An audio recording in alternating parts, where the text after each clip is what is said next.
I vetmi vit që ka fituar Ukraina, le themi, me të drejtë të plot në këtë aspekt, ndoshta është viti Alberti tregon tash ka qenë 2005. Wild Dancers. Në vitin 2016 ka fituar me këngë politike. Në vitin 2016 Ukraina ka fituar me këngë politike.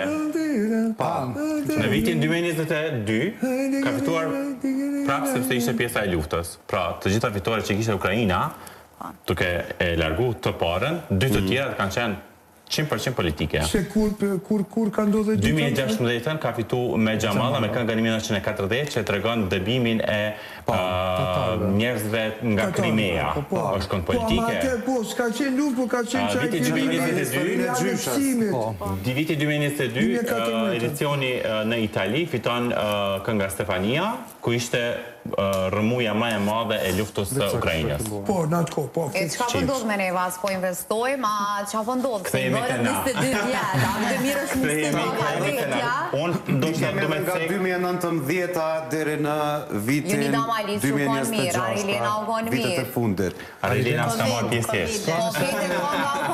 Nëse e analizojmë pak çto rezultate, do me thoni bie që Shqipëria gjithmonë me këngë shqipe, në shumicën e rasteve ka shkuar në finale. Në momentin që ato i ka kthyer në gjuhën angleze, gjithmonë ka dështuar të shkojnë në finale. A nuk po di me theksu gjuhën, a nuk po na vezin këngë? Po, këngët e festivalit këngës nuk janë këngë në gjuhën angleze, nuk janë për publikun, mendoj kështu gjërë evropian. Janë këngë, okej, nuk mund të them që nuk janë profesionale apo diçka, por janë këngë, ta them, minimaliste që nuk mund të përkthejnë në gjuhën angleze. Vetëm nëse bëhet, po thuajse, një ndryshim shumë i madh i këngëve ose i teksteve.